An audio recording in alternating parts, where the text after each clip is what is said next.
I am at Colorado State University in Fort Collins because my daughter is going to begin college here in August. She applied for Colorado State University and CU Colorado University Boulder.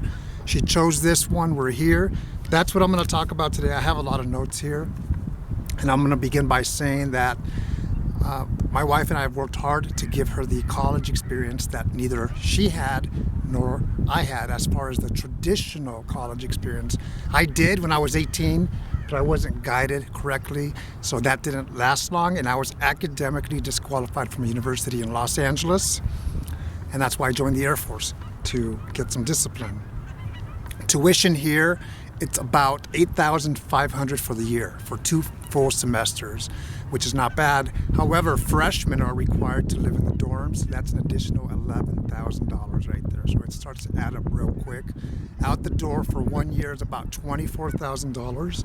It adds up quickly. That's a lot of money. This is the traditional way of doing things, which, like I said, I did not experience that. So I'm very happy that this is an opportunity for us. The reason is I'm going to talk about college, post 9/11, and Air Force ROTC here today. So we're at the university. We just did our second tour here, and the reason this is possible is because when I enlisted in the Air Force, I signed up for the GI Bill, which then I transferred it to the post 9/11 GI Bill. And let's just say I have 30 months left out of 36.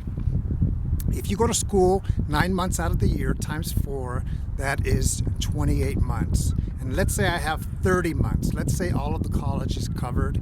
Nowadays, there's a housing allowance, and the housing allowance is about $1,500 a month tax-free.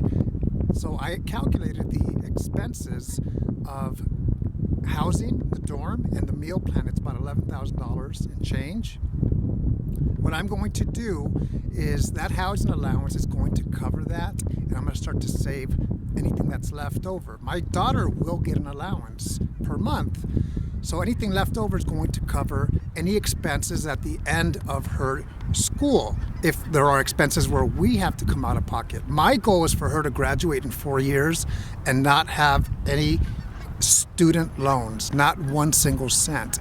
The other thing is my wife and I have also put money aside for several years. It's just sitting there.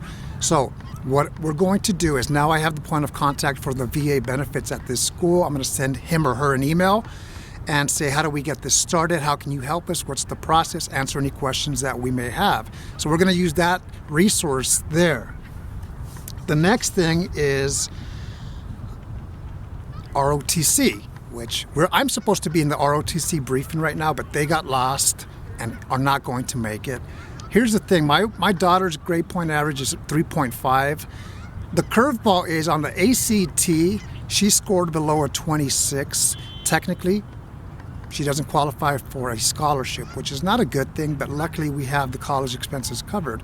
So as we drive home today, an option is for her to retake and study to redo the ACT and try to get that 26. If the answer is she just can't get it, then scholarship for Air Force ROTC is out the door. That's how come it's very important that your foundation, just like mine, be solid when it comes to test taking. Now, the good thing about Air Force ROTC, and that's my commissioning source, is once you finish Air Force ROTC, you have a great job with a great team earning great pay. Most college students, or some, graduate, may have some student loans in debt, and then have to go out and find a job. That's how come I am a very big advocate of Air Force ROTC. Now, as we went, my daughter's coming in as undeclared. So we went to the school business briefing right now, and it's impressive. It is the real deal. So she has to apply to see if she gets accepted for that. Same thing, ACT, average 26. Sometimes they look at the whole person concept, just like the Air Force does. So hopefully she can get into that. If not, she has some things that she'll have to do her first year and then apply for the school of business. What are the odds that here we are today, that a former commander of mine, he was a lieutenant colonel, I was a senior airman back in 2000, 99, 2000, something like that. He's here with their son, him and his wife and their son, because he applied to this school as well. He's now retired, and we actually ran into him at the line. We knew they were going to be here because my wife and his wife keep in contact. We'll probably have a cup of coffee or some dinner with them afterwards. It's a small world, smaller Air Force. He was my commander a long time ago. Other things that we've covered here is, did you know that I was academically disqualified from a university in Los Angeles? Yes, because I said that earlier. Kicked out because of my grade point average. When you go to school, make sure you are prepared and use the resources. There are so many resources here available for the student who is having a tough time with this subject or that subject. I wasn't guided like my daughter is guided between my wife and I. We've guided her for this day. She's done all the work. I wasn't guided, so I went to school. If I didn't want to show up, I didn't show up. Nobody would call me and say, why were you absent? Next thing I know, 2 years later, I'm getting kicked out of university.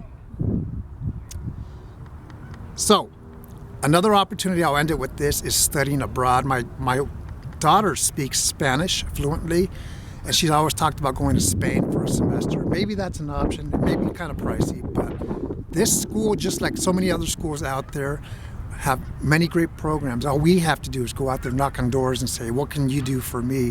What kind of resources are available, benefits, and so forth. So I've talked about college. Maybe you're a college student. Maybe you're in high school and want to go to college. Maybe you're in the military, will be separating or retiring and going to a university. A friend of mine retired from the Army 3 months ago. He's a full-time student using the post 9/11 GI Bill benefits. I've also talked about the post 9/11 GI Bill benefits. So the answer to a question that I had is, if it wasn't for the post 9/11 GI Bill, would my daughter be able to come here without a student loan? The answer is no, which the plan would be she goes to a university in Colorado Springs where we live, and she lives at home. We pay for the tuition 100%. And then I also talked about Air Force ROTC. It worked for me. It's opened many doors. My daughter wants to pursue that. We'll see if she gets accepted, but it's very exciting. I hope you're excited about where you are today, and if not, how you can get to that excitement in the future. Work hard, make it happen. Take care. One thing I forgot to say is, a good friend of mine is a teacher, and she said there are many roads to Rome. What does that mean? If for some reason we don't get accepted into what we want to do, we shouldn't give up and keep on working hard so we can reapply and make sure that we accomplish the goals that we set out to do.